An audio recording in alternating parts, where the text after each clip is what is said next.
Hello, everybody. Welcome to Sound of Sanity. Oh, no, my nose is growing. You already told a lie? The bookening. Oh, my nose is even longer. Oh. No, it's Sanity at the movies. That's Awesome. the sound of my nose shrinking. Wondering, I'll break it off and use it to make stuff. one can do that. Yeah. One can climb out of a monstrous knot whale Yeah, doing that. absolutely. Well, Ben, we'd be lying if we said we weren't here to discuss, at least briefly, Guillermo del Toro's Netflix original animated film, Pinocchio. Yeah. Which, We'd be lying. Yeah, we would. And we don't lie. This began as a discussion on our Discord, which you can join at patreon.com/sanity at the movies. A few of our patrons had seen it. I should just pull this up. It's somewhat interesting, at least. By the way, I'm Nathan, your humble and obedient host. And why don't you tell the people who you are, Ben? I'm Ben. What am I? I'm the preacher who's a teacher of cinema. The preacher who's a teacher of cinema, a very specialized It's quite specialized. field. Yeah. Let's see here. Where was this? Was this in general? No, this was in theaters, probably. Scrolling up. We have a healthy Discord, so you have to scroll up to find old things. Okay. Gene Adam says, Doug Tendapal is impressed with the new Pinocchio on Netflix. I'm going to give it a try. And then she comes back. And then Sammy, my nuke. Ten Naple. Just saying. Oh, yeah. Doug Ten Naple. Sorry. Oh, my. Earthworm Jim dude. Yeah. Okay. Oh, yeah. Okay. Yeah. I know him. Yeah. Not personally, but I'm aware of his existence. I just didn't remember that was the name that went along with It's an said unusual existence. name. Yeah. So Sammy, my nuke said, I saw it a few weeks ago, wasn't terribly impressed aside from the visuals. Are you guys going to do Glass Onion? To which I never responded, but yes, I believe so. Although it'll be interesting to see how we can fit it in. Maybe it'll be a little late, but we'll do it. And then Ben Solzer, of all people, chimes in. So just saw the new Pinocchio last night, and then he gives his take, which I will let him give here in real time as opposed to reading it for you. It's always better to hear him give it. And then Sammy, my nuke says, Pinocchio was a consistently unlikable character. And then Nadam, I guess is how you would say her name. Ganadam?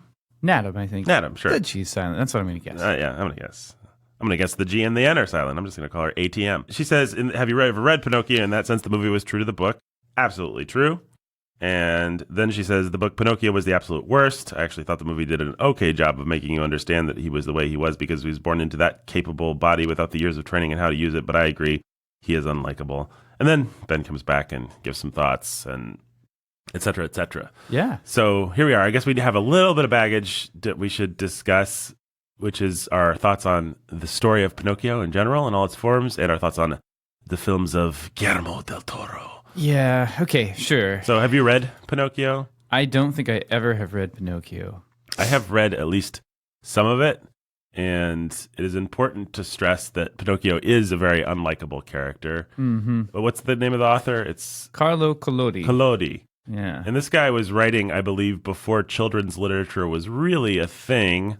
So he's doing something that functions as satire and also functions as a moralistic lesson for kids. And so everyone behaves very badly, up to and including Geppetto in the book. I think the first chapter is like Geppetto and another guy getting into a big fight about some firewood and literally beating each other up. It's really? it's like that level of sort of exaggeration. And then they're best friends after they come to some kind of agreement. So it's pretty over the top. The first time that the cricket, as he's called, tries to tell Pinocchio to be good instead of being bad, Pinocchio, I want to say he grabs a hammer and smashes them, or maybe he just throws something at him. Either way, the cricket's dead at that point. Really? So his conscience comes on, makes a brief cameo in the form of this cricket, and then Pinocchio smashes it.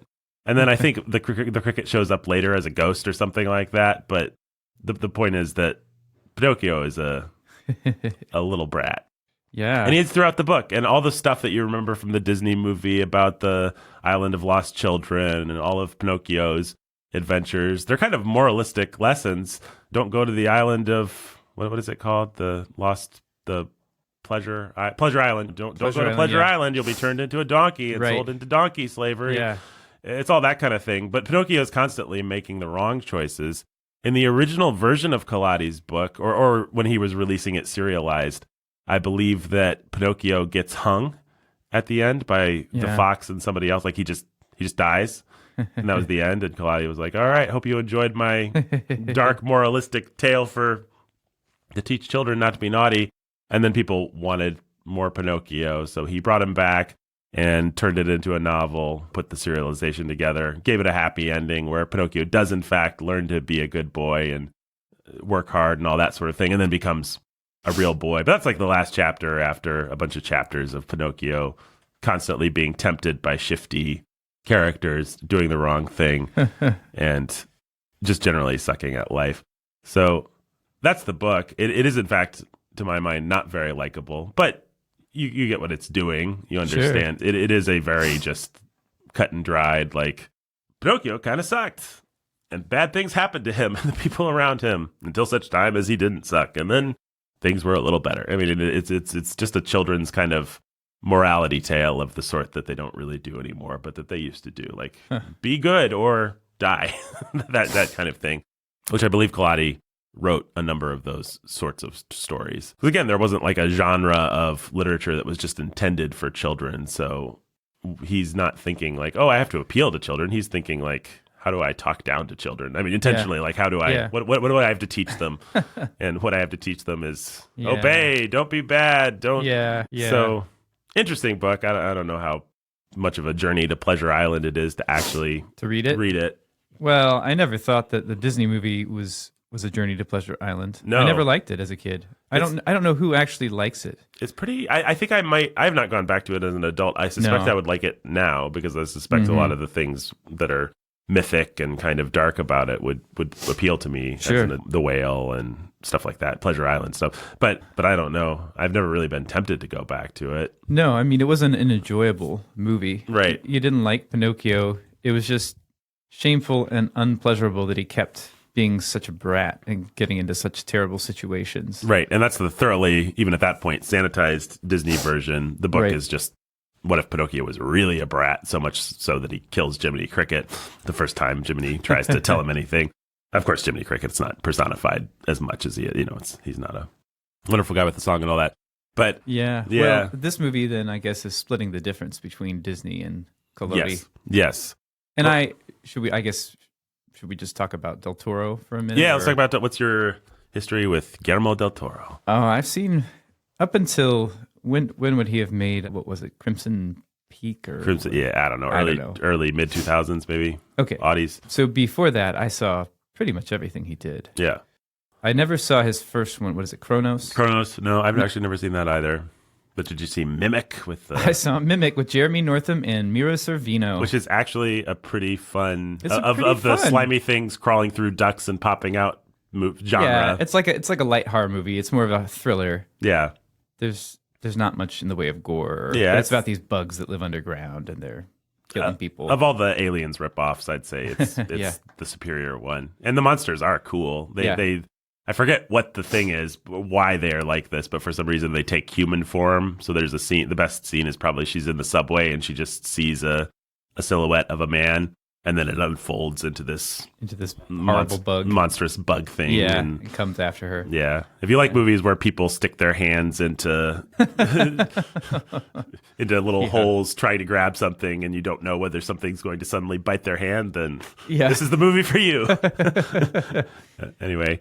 It's pretty fun. I mean, but that's like not sell out, but that's like Guillermo del Toro trying to find his commercial footing in Hollywood. That and Blade 2 would be that. But then he made these personal kind of passion projects. Right. So you got your Kronos, which is Spanish language. You got your Devil's Backbone, which is an earlier Now that one, Devil's Backbone, I saw in theaters. It was in select theaters as kind of an art house sort of horror suspense movie. Again, it's like horror light. It's really... It's a morality play with some horror elements. Well, longtime listeners know probably that you're not a big horror guy. So what got you in the theater for? Well, it was the visuals. It was the fact that he films his movies like fantasies. Mm-hmm. He's not like, I'm going to show you as much gore and as much horrifying things. It's like, actually, this is a fantasy about a little boy. I'm going to give it all these incredible visuals. Right. And also there's going to be a ghost that's kind of scary. And it was the texture of the film. And that's what he's really good at, is the texture of his movies, the images he captures, the ways he moves the camera, the ways he creates a world through images. He's really good at it. He's a great visual stylist and probably the best living visual fantasist, just in terms of putting together images. I mean, short of Miyazaki. I guess Miyazaki takes the crown, but Guillermo del Toro would be right up there. Yeah. Just in terms of, here's an image that evokes everything about a fairy tale. That's right. And he uses color, which I love. So few filmmakers these days, they just always take the like color dial and just turn it way down, so you get kind of a monochromatic look for a lot of more serious or adult movies. But Guillermo del Toro paints in these big, bold, splashy colors. It'll be hues of blue and red and amber and stuff, and it's just beautiful. Even in his corniest movies, something like Blade 2, which is a kung fu vampire thing, is beautiful to look at. Just like these broad primary colors. Yeah. And I don't know what, I mean, Mimic is fairly unobjectionable, although I'd have to go check it. Yeah. But other movies I wouldn't necessarily recommend. I mean, The Devil's Backbone is pretty grimy. I haven't yet mentioned Pan's Labyrinth. I'd say both Devil's Backbone and Pan's Labyrinth, you could at least make an argument for. I mean, you could make an argument. They are artistic achievements. They are both very violent, among other things. I mean, he always has had an interest in the perverse. There's always going to be like little babies in jars or something like that in his movies, just like gross kind of circus paraphernalia, that sort of thing. Yeah. But he does actually want to talk about good and evil. He wants to talk about good and evil, and he wants to, in a similar way to Miyazaki, he wants to, similar but different, he wants to say, we live in a spiritual world, one way or another. And it's just interesting to engage with a filmmaker, even a very pagan one, who isn't a materialist. Now, I don't know what Guillermo del Toro actually believes about the afterlife or the spirit world, but his movies are very keyed into there just being a spirit world all around us. Right. They're almost casual about it in a similar way to Miyazaki. Like, here's the bathhouse of the gods. It's just where they go to hang out, whatever. You can accidentally cross into it. Right. There's those little gods and spirits and stuff all around us. Yeah. Guillermo del Toro has a similar kind of thing. Yeah. I think del Toro does tend to be, he can be, I guess, weak or careless in his like scripts and in his plotting. Yes. And you see that in something like his commercial stuff, Mimic, Blade 2, the Hellboy movies. They have certain weaknesses. And I'd say Pinocchio does too, but we'll get into that. Yeah, we'll get to that. I mean, he's a guy that doesn't care as much about plot. He's a guy that thinks dialogue as much as anything gets in the way. Like, the less dialogue, the more you can just tell the story with visuals. Well, I don't know. Let me maybe push back on that, Nathan. Yeah. Maybe I'll decide that I just agree with you. But maybe what I'm going to say goes along with what you're saying. Yeah. What he tends to do is I think Spanish is his first language, right? Right. But he writes mostly English language scripts. Right. And what he tends to do is he'll summarize like the lesson of the movie in dialogue in a way that's clunky. It's like, it's not as bad as Christopher Nolan maybe, but it's still pretty like, that's not very good. And I know that right now all you're doing is telling me the lesson of the movie, but I think it's kind of dumb. It's either a dumb lesson or it's a dumb way to tell me the lesson. Yeah. And he'll just do this consistently. If you had just let me figure out my own lesson, I would have probably thought that the movie was more profound. But the fact that you insist on telling me your cheap version of it makes it actually lessens it a lot of the time. And it's, I think he actually, when he does that, he feels like he has a literary aspiration in the way he's going to do it. Sort of, again, a little bit like Nolan, like a scriptwriter, like Batman Begins. Why do we fall, Bruce? Well, to pick ourselves back up, and they're going to repeat that line over and over. Now, Del Toro's not that clunky, but he's much more tasteful about it. It's like he doesn't. Yeah, he has a similar vibe and maybe a similar talent to Nolan, but Nolan's like Nolan's like, yes, I'm great. I'm going to throw lots of Nolan dialogue in here. Del Toro's like, he's spare with it. Yeah. And he plays to his strengths, which are the visuals. Yeah, I don't know if he's bad with dialogue necessarily. There are colorful characters. There'll usually be some supporting characters that are fun. Yeah, he can do it. He'll make some jokes that are funny. I mean, I think his Spanish language films, though, feel more assured in terms of like of the dialogue, and anything literary It's like you're more comfortable here. You're just not going to make certain mistakes that you will in an English language film. Yeah. So, Yeah, I think that's true. He does tend to be really good at getting performances out of actors. And yeah, true. I mean, he's got a lot of talent. He's got a lot of talent, yeah. And he's a gregarious, fun individual to watch interviews. He's a good promoter of his own work. He's just like, he's one of those guys.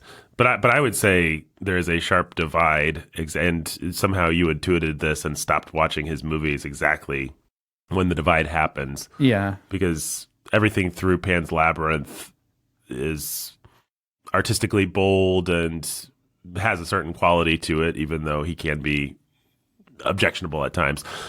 But then you get into these later films and they're just bad. I mean, and I kept up with them because I liked him enough, but every time I go, I'm just disappointed. So he did Crimson Peak, which was just bad, and Nightmare Alley, which was just bad. And they're the kind of movies that, what you just said, we're going to have a lesson.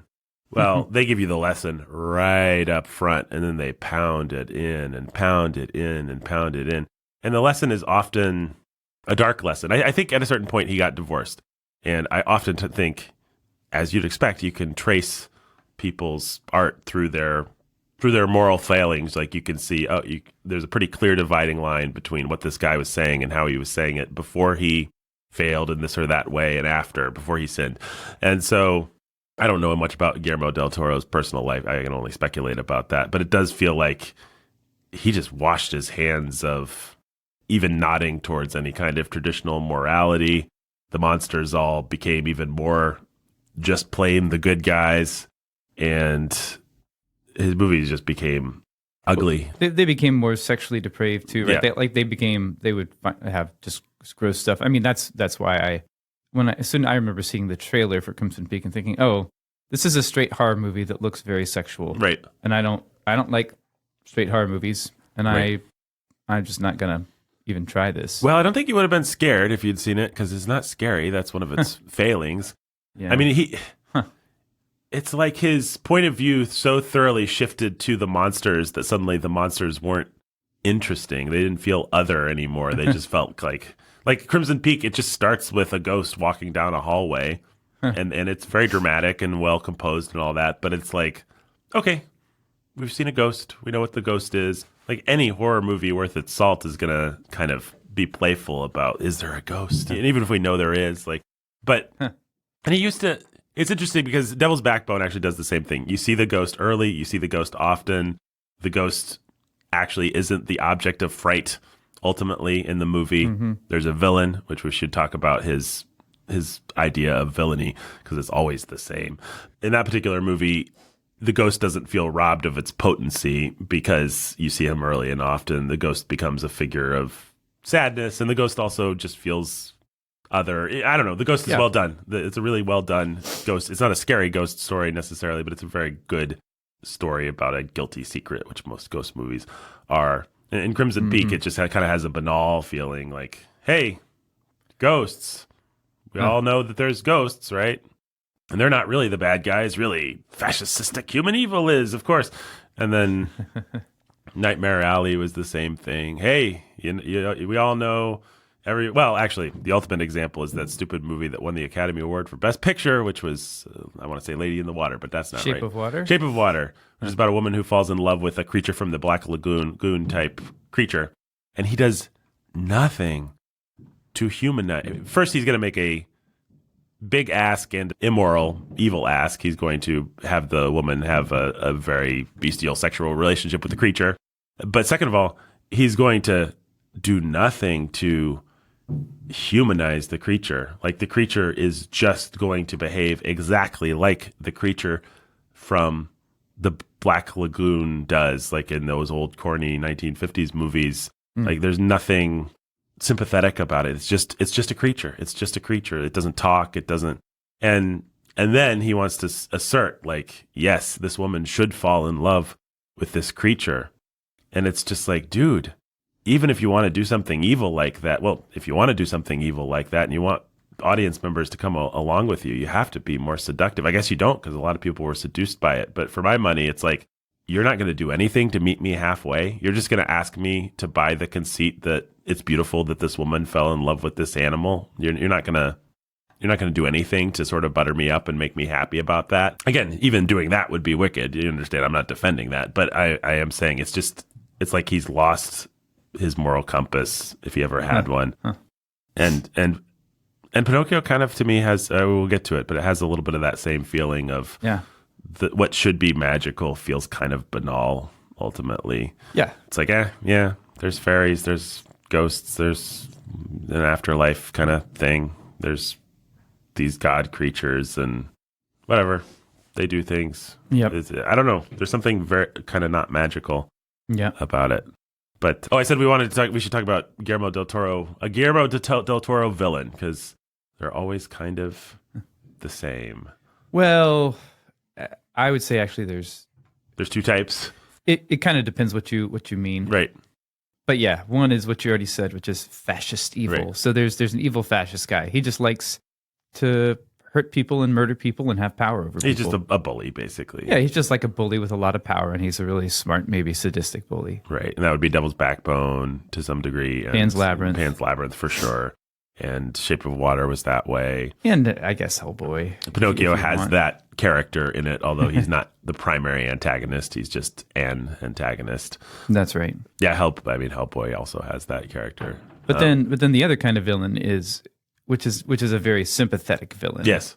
Actually, and this villain is in reaction to the first kind of villain. Right. It is like it's the lost prince or the disinherited prince. Yes. The prince who turns against his father because his father is, at least presumably, sort of a fascist, sort of a bad dad. Right. And so this prince becomes a villain. Yes. But he's a sympathetic villain, especially by the end. And that's actually, you have the exact same story and the exact same villain and the same actor playing it in white makeup in Hellboy 2 and in Blade 2. Yes. Nomak, what was he called? The Reaver. The Reaver. Yeah. Yeah, he loves that thing. Well, and that's that's maybe a good way of explaining what I meant about the shift that he's made. He used to make those characters sympathetic. Like, here's the person that really hurt them, and now he sort of starts the movie with the premise that monsters are sympathetic. You should just sympathize with them. And I think that premise has always been lurking somewhere pretty close to the surface in his work, but it's blossomed into something. So that's the work of Guillermo del Toro. He hasn't made a movie that I've really liked for years now. I think since Pan's Labyrinth, maybe. Sure. And Pan's Labyrinth is not a movie that I would necessarily recommend. It is very, very violent, just in case anybody was like, yay, I'm going to watch Pan's Labyrinth this Christmas based on this conversation between Nathan and Ben. Yeah, well, maybe don't. Yeah. Enter the labyrinth at your own risk. But it is, I'd feel much worse if we accidentally made you watch Shape of Water, which is just a vile movie. I mean, it is just an apology for bestiality, and it's awful. Should have walked out of the theater, come to think of it. And there's only been one or two movies that have made me... There's only one movie I've ever actually walked out of. It was 1 Hour Photo with Robin Williams, which was boring and depraved. And then I was really tempted to walk out of Noah with Russell Crowe, which I hated with a undying passion. But I should have walked out of Shape of Water, probably. Anyway, I guess that brings us to Pinocchio. Yeah. What is your take on Guillermo del Toro? So this is an animated, if people don't know, it's an animated... It's like stop motion animation. Beautiful stop motion animation film. It's a musical, actually, which they didn't highlight in any of the trailers, but it's got songs. Maybe not actually quite enough songs. I think it has a number of failings, and that's one. There's some very obvious lack of songs. Yes. Very, very obvious. Yeah. It's like, why didn't you write a song for this guy?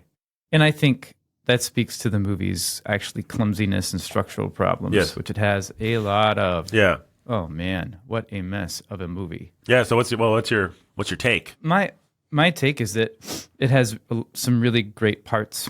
Certainly, the visuals, the animation is one of those parts. Yeah. Actually, the music is really cool. There's some songs that there's one song that's just fantastic, and there's, I would say, but maybe there's two. I'm gonna guess one of the songs that's fantastic is Pinocchio Coming Alive song. Yeah, that scene is just wonderful. That's really good. It's just great. That's where Del Toro is actually being a a good fantasist because he's like, what would Geppetto actually feel like if this doll came alive? And Geppetto is freaked out, and he's got a hangover because he was drunkenly carving Pinocchio the day before. Right. And Pinocchio is just like so excited to be alive and experience everything. And he's breaking everything in the house and throwing knives around, right, and terrifying Geppetto, yeah, and smashing all of his stuff. And yeah, I mean, it's kind of marvelous. And it also, well, this movie has structural problems, plot problems of like not caring about making any sense of the transition from one escapade to the other. And I'm going to guess that Collodi's book is quite episodic, and that's fine, but there's a way to make an episodic thing feel intentionally episodic. Yeah. And then there's a way to make the audience feel like, wait, I thought you were trying to create a coherent world a minute ago. Right. Because you sure gave me a lot of like, this is a coherent world and we're going to build it. And then you're like, no, it doesn't matter. This happened next. Right. And then, oh, this character showed up. What do you know about that? It's like, wait, that's really arbitrary. What? Yeah. So this movie has that flavor the whole way of like, Agreed. It's just arbitrary. It also has thematic problems, which is maybe, I don't know how to get into this, Nathan, but it's basically, well, it's an immoral movie, and its thematic problems are related to its foolishness and immorality. Yeah. But the structural stuff goes right along with it, because he wants to make a movie about bad dads. Right. That's what he wants to make. Yeah. He doesn't want to make a movie about a bad son. He actually wants to make a movie about an awesome son. Oh, yeah, he's a brat, but basically in this movie, by the time you get like, I want to say 45 minutes in, Pinocchio has actually become the perfect son. And Del Toro does not tell you that's happened. But after that, all it is Pinocchio being victimized by bad fathers, while Geppetto, who's now actually become the perfect father, goes looking for him. Right. And that's it. Yeah. That's it. So Pinocchio becomes the perfect son. Shortly thereafter, Geppetto becomes the perfect father. But then Pinocchio's still, unfortunately, reaping the fruit of Geppetto's earlier bad parenting, and he falls prey to a number of bad fathers. Right. And that's the whole movie, and it's frankly crap. Yeah, no, I hated it. I mean, there were things I liked about this movie, but as a thematic arc, I mean, it is a direct rebellion against and subversion of the story of Pinocchio, Yeah. as conceived by Collodi and as done by anybody else. Like it's like if you went and saw a version of Beauty and the Beast, and in this one, Beauty needed to learn to be more of a beast. You know, it's like, let's take the story and let's twist the moral 180 degrees so it's going the exact opposite direction. Yeah. Of Snow White needs to learn to be more vain. Right. It is that much of a subversion. I mean, this is a story about a little boy who, in order to be human, needs to learn to be good and not be a brat and not fall prey to all these temptations. And Guillermo del Toro wants to hold up a giant middle finger to that and say, actually, a little boy like that is just an innocent, and it's the world. It's the world, and it's the adults, and it's the father figures that mess everything up. Right. And right. Well, but the thing is, though, that he does that so clumsily that he's actually, what's funny is that Pinocchio becomes an absolutely submissive son. Yeah. And he doesn't even track it in the script. Yeah. And it's like, wait, you realize that Pinocchio stopped being a brat, right? Right. Like, you made him stop being a brat, and now he's still got that sort of an irrepressible thing, but only in a charming way. Right. In my opinion. Yeah, no, I think you're right. He because he doesn't want to really say that Pinocchio was ever a brat. Like, to him, it's all of a piece. But he's wrong. Like Yeah, he no, I actually agree. changed Pinocchio's behavior. Yeah, he did. Like, he made him a different person. But that's like Guillermo del Toro actually like believing that like if Guillermo del Toro, I think he is a father, I assume with his kids. Yeah. Like he's like, oh yeah, I just need to be accepting of them, and this brat phrase will blossom into what is already inherent in it, which is just an enthusiastic, optimistic love of life, as long as I don't repress it. Yeah, I think you're right. And it's just it's an absolutely disgusting and stupid, and like you say, not sensible. Like it doesn't track. It doesn't make for a story that even makes sense. No message. Yeah, I mean, I found that there were parts of it that I'm still thinking about because they were charming or well done. Mm-hmm. But I don't know. If you want me to go further, I don't know if you want to give your broad take or if we want to just start. I think I just did. I mean, the morality of this movie is so overwhelming. I Yeah. mean, I've seen interviews with Yeah. Del Toro where he says that's exactly what he was doing. Right. Like he says, all the stories of Pinocchio are about how Pinocchio's a bad boy. I'm going to make one about how Geppetto's a bad dad. Geppetto's bad dad. Yeah, Right. like he just said that. So that's not our That's right. speculation. No. But it's very obvious. It's very much the movie's thesis statement. Yeah. I mean, I think if we talk through it real quick, we'll actually come on some other like plot and world building problems that are just incredibly careless. Yeah. Like, yeah. Well, yeah, that's my take. So take it away. Like what? Okay, sure. I mean, so you have, I think the opening 10, 15 minutes are just great. Yeah, Geppetto pre-Pinocchio. Pre-Pinocchio, so he loses his son Carlo, and then he chops down this pine tree that Carlo had planted Yeah. because he hates it because it reminds him of his dead son, and he carves Pinocchio while he's drunk out of that pine, and that's all kind of like scary and dark and fascinating. This is not a kids movie, by the way, folks. This is not a kids movie. No, You would my never wife show tapped this. out. She found it to be she's like, oh, It's great. so dark. The kid got blown up, and now there's monster. There's like the blue fairy. She's not called the blue fairy, but the blue fairy The wood type. sprite, they call her. She's not horror movie exactly, but she's just got enough close. of that creepy otherness that Meredith was just like, eh. She has eyes all over her. I mean, Del Toro is stealing from pagan monsters, and he's stealing from ideas of biblical seraphim. Yeah. He likes to do that in his movies. Yes. Well, it's important to remember he's Spanish and he grew up. He's a lapsed Catholic. He's a lapsed Yeah. Catholic, exactly. Yeah. So he's got a Roman lot Catholic. of Catholic imagery. That's one of the things that makes his movies fascinating. But, It is. But anyway. Well, anyway, so you got that. You got the sequence where the wood sprite comes in, and Jiminy Cricket gets introduced in a relatively charming way. Although, his casting is a failure. I mean, Ewan McGregor is not a good Jiminy Cricket. I thought so too. And people have talked about how much they like him. I've seen Nah. he was bad as Lumiere in that stupid Beauty and the Beast remake. I don't know why. He's not a voice actor. He's just not a voice actor. Yeah, I don't know why you cast somebody with such a nondescript vocal presence. Like there's wonderful vocal actors you can get. No, and that's we should say Geppetto is amazing. Geppetto's awesome. Yes. And Pinocchio is awesome, and his singing voice is crazy. Yes. It's so good. It's really good. And I would say, I mean, most of the casting's good. Christoph Waltz is the main bad guy, the circus guy, was pretty good. Yes, I like him. Although even him, I thought he could have been bigger. I agree. Yeah. Um, You got evil fascist dad. He was nothing. yeah, I He- mean, he- that was the was obligatory flavorless. Ron Perlman cameo. And Oh, I didn't even know it was Ron Perlman. yeah, for being the obligatory Ron Perlman cameo, it didn't have a lot of bite to it. That's annoying. Yeah. Okay, well, just to continue, I mean, you've got all that stuff. You got Pinocchio's wonderful wake up song, which just is both. Now, this is where it's like maybe the only place where Guillermo del Toro successfully walks that line between, hey, this is terrifying, and Pinocchio's a brat, but also, man, what a charming brat he Yeah. is. And he just does that. But he can only hold on to it for one scene, Yes. really. I'd agree. The movie's good up to that point, though. Right.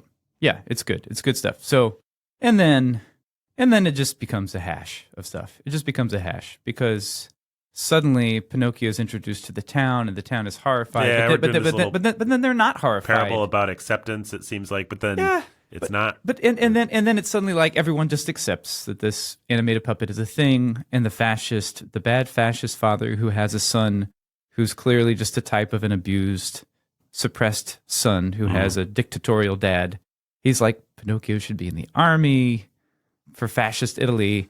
And you're like, oh man, these guys are stock character types. And I know what this is, and I know what the movie wants to say about it already. And it's not putting any time or energy into making them characters. Yeah, They're- gee, I they're wonder just if types. the fascist leader of the town is going to be a good guy or a bad. I was like, okay. It's just pathetic. And you get some of the old plot beats, like Pinocchio go to school. Well, Pinocchio gets seduced by the carnival, Right. Volpe, the carnival leader, and the monkey, Spazzatura, or Yeah. whatever, and becomes part of his show. And there's just all this plot stuff about you signed a contract, and Geppetto's like, no, we're not going to abide by the contract. And the fascist guy's like, he's coming with me. And then Geppetto's just like, actually, we're leaving, and they leave. And you're like, wait, are you actually, is this a series? Are you going to actually have a plot here or not? Right. Because you just told me that there are three things in play, and then Pinocchio gets to go back with Geppetto. I guess all of those things do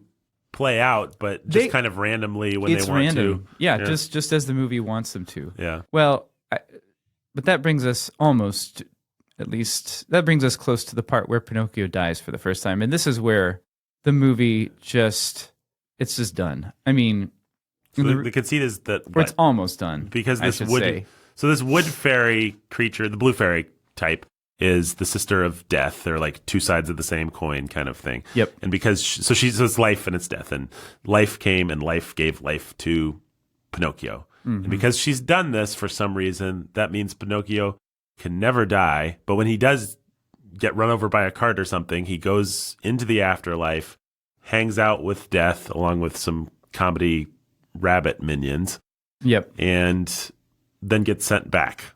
Yeah, yeah. And the conceit is so, and that's where death is going to give Pinocchio one of the main lessons of the movie, which is, well, because Pinocchio is like, oh, I'm immortal. That's great, right? And death is like, well, Pinocchio, actually, the reason why human life is so precious is because it's so brief. And I'm just like, you're an idiot. Like, I've never found that seductive. There's like all paganism these, sucks. yeah, it's just like so much of what pagans do. I'm like, oh, I get why I could be seduced by that. But that one, I'm just like, You just love death, don't you? you just love death. Like, Yes. No, I want to live. And Neil Gaiman is the same. Like except Neil Gaiman is smarter. Yeah. Like one of the most seductive stories in the Sandman is, and I'll use the word seductive because I think it actually is in the Sandman comic book series. If you don't know, and don't go read these, by the way, I'm not recommending them, but they have exerted some force in our culture. Sure, yeah. They've done some stuff. It's now a Netflix series that I'm sure is incredibly gross and depraved because the books are pretty gross and depraved. Yeah. But these are comic books. So in the Sandman mythology, death is one of the undying siblings or whatever they're called. And death is this really cute, like, goth girl. Yeah. Like, she's really pretty and sweet. And that's one of you. So that's already pretty subversive, right? And there's a story about finding comfort in death.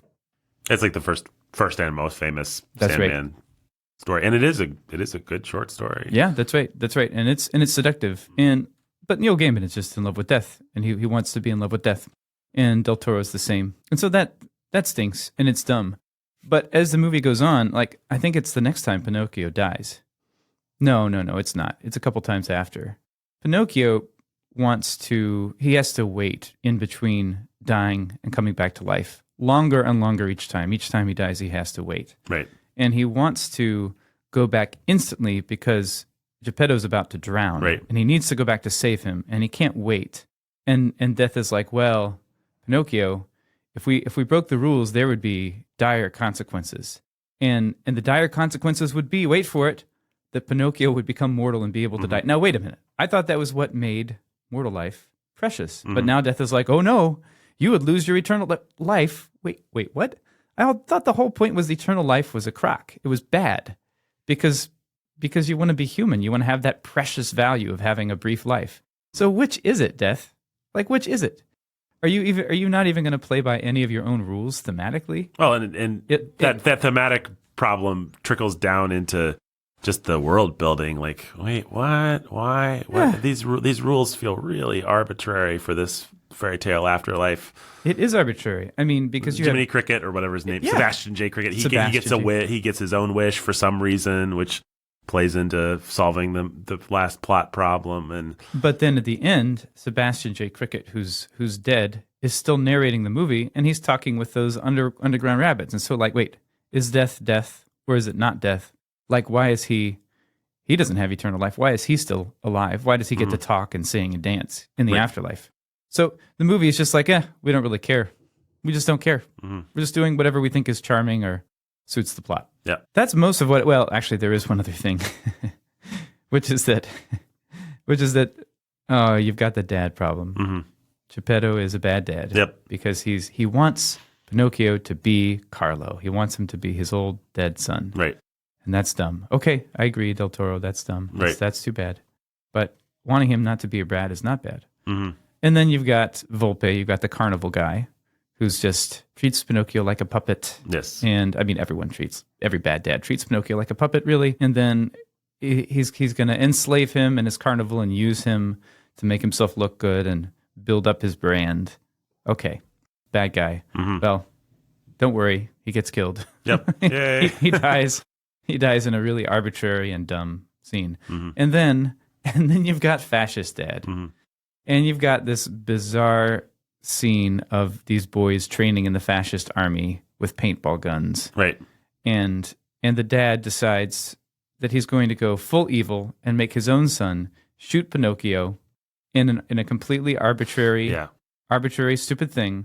But don't worry, because before anything else can happen, his own son shoots his dad in the head with a paintball gun, causing him to stumble back and get caught in a net just as planes are dropping bombs. And we follow the point of view of a bomb dropping straight onto the struggling, screaming dad in the net. Yep. Wait, I wonder what Del Toro thinks of fascist dads. He thinks they should be caught in a net and have a bomb dropped on them. So, Guillermo del Toro, all you're telling me is that you are a bitter man about your dad.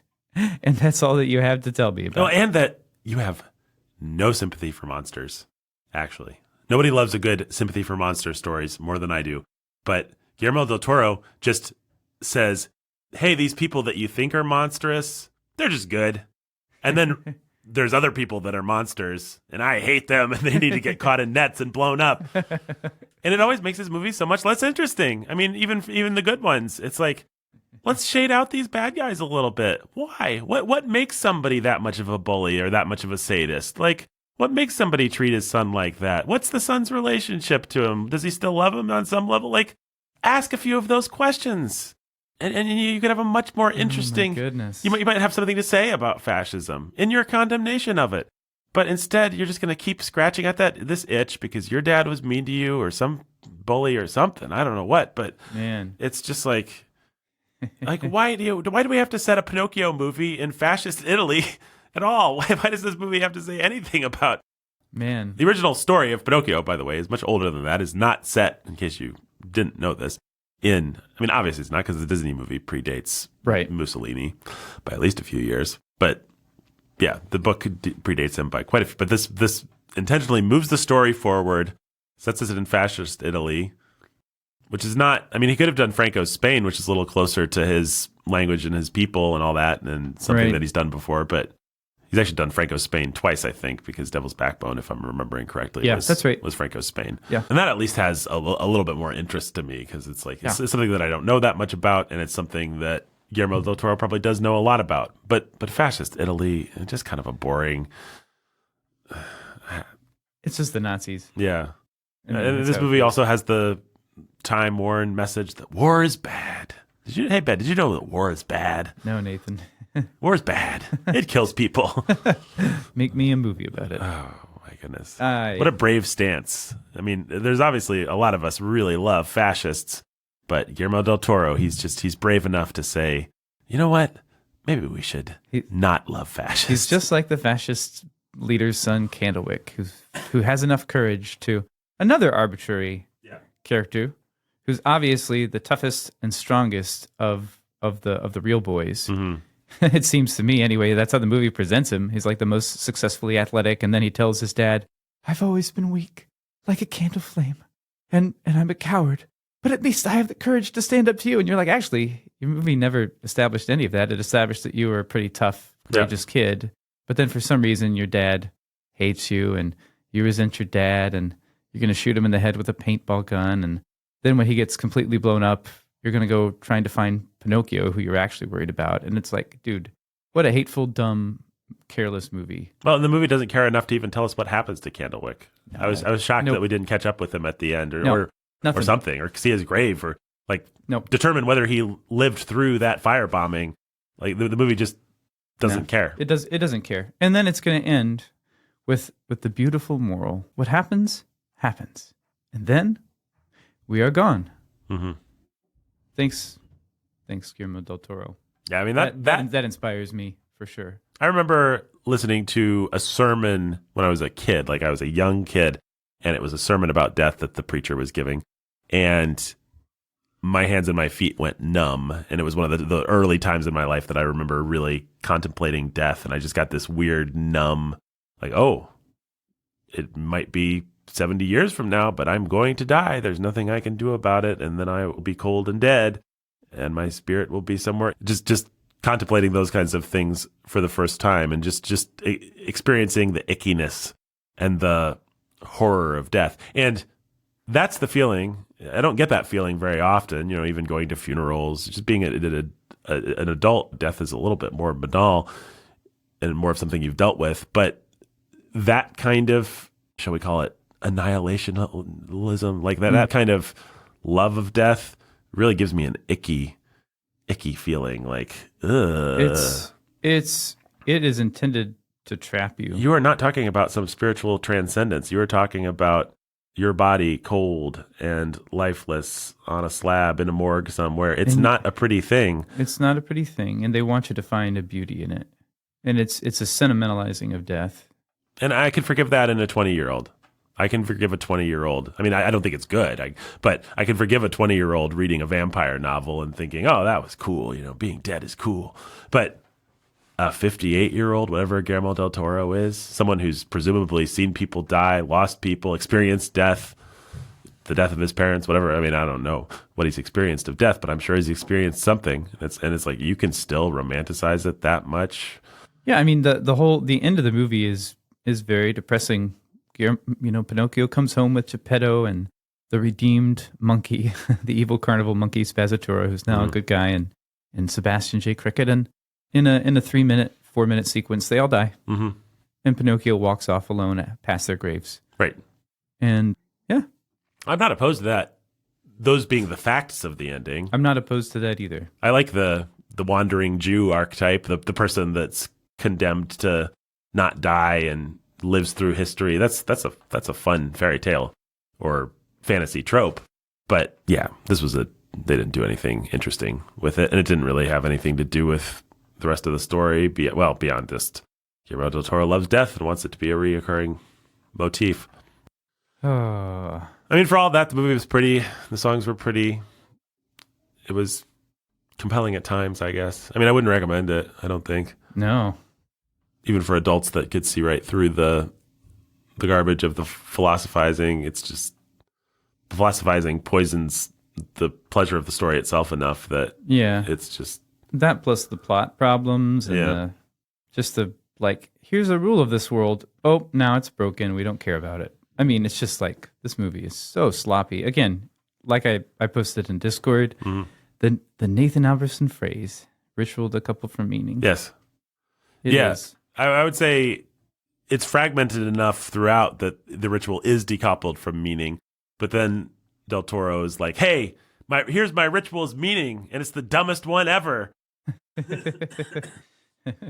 And so whether you think this is a ritual decoupled or somewhat shakily coupled, either way, it sucks. Yeah. Yeah. Better knuck, less time. Del Toro. Yeah. I don't think he's going to make another good movie. I think he has washed his hands of life. I think he did it 10, 15 years ago. He's not interested in having just a relatable human protagonist that likes human things and isn't a monster in some way. And it's too bad. He's a very talented gentleman. Yeah, he's talented. And the world's hurting for animated movies that don't look like other animated movies. And this is a lot of talent went into this thing. It's very beautiful to look at. Yeah. But well, dear listener, you could always go back and watch something that I liked when I was a boy, and not a very discerning boy.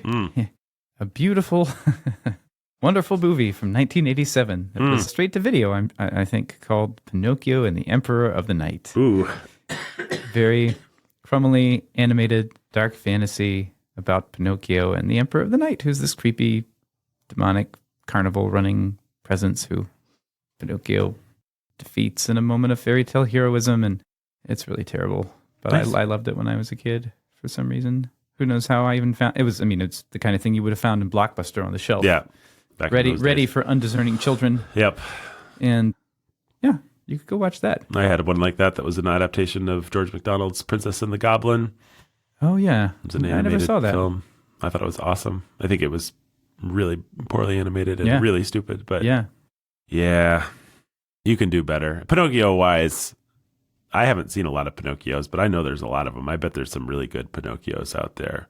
There was one from a couple of years ago. I think it was a French Pinocchio from like 2019 or something like that. That was supposed to be awesome. It's got, because so Roberto Benigni of that wonderful film Life is Beautiful did his own version of Pinocchio. That was his kind of blank check movie after Life is Beautiful. Oh, I see. I found it. Yeah. But then in this one he plays Geppetto, and I don't know much about it, but it's supposed to be wonderful. Okay, I'm looking at this trailer right now. Yeah, it's certainly got the visuals. It's live action, not animated. Right. But yeah, it's got. I mean, I remember there's a really horrible version with Martin Landau and Jonathan Taylor Thomas. Yes, like Disney. Yes. Right, live action. Yeah. Ugh. Remember that? That was awful. Yes. Whatever that was, but this actually looks really cool. Yeah, I might have to check that out. This looks really good. Just on a visual, filmic level. Cool. All right, folks, maybe we'll be back with a review of whatever that Pinocchio. Is that one just called Pinocchio? It's just called Pinocchio. And what year is it from? It is 2019. You're right. By Matteo Garrone. I have no idea who that is. He's an Italian guy, actually. Okay. So this is another, of course, Benigni, right? Benigni's in it. So this is another Italian movie. Yeah, I mean, it's an Italian fairy tale, I guess so. Huh? Or whatever you want to call it. Cool. All right. Well, what else is cool is to go to patreon.com/sanity at the movies and make a donation and be part of our Discord, all that kind of stuff. And you can also, for the right price, be one of our Patron Choice Award of Awesomeness winners, like Anthony. What makes Anthony so great, Ben? Oh, Anthony. If Anthony were a wooden puppet, then I think he would learn the lessons that I guess this Pinocchio didn't really ever learn. Or that maybe I guess Pinocchio doesn't ever really learn. He would learn them. Yes. Yeah. I agree. If Anthony was a wooden puppet, he would learn the lessons that Pinocchio never learned, and certainly that this Pinocchio He would learn to be a good son. Yes. Yeah. Exactly. The Pinocchio learned that. Eventually. It took him a while. But all right, well, until next time.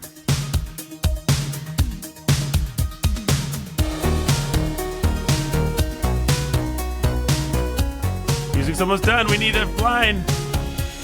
What happens, happens. Then we are gone. Ugh.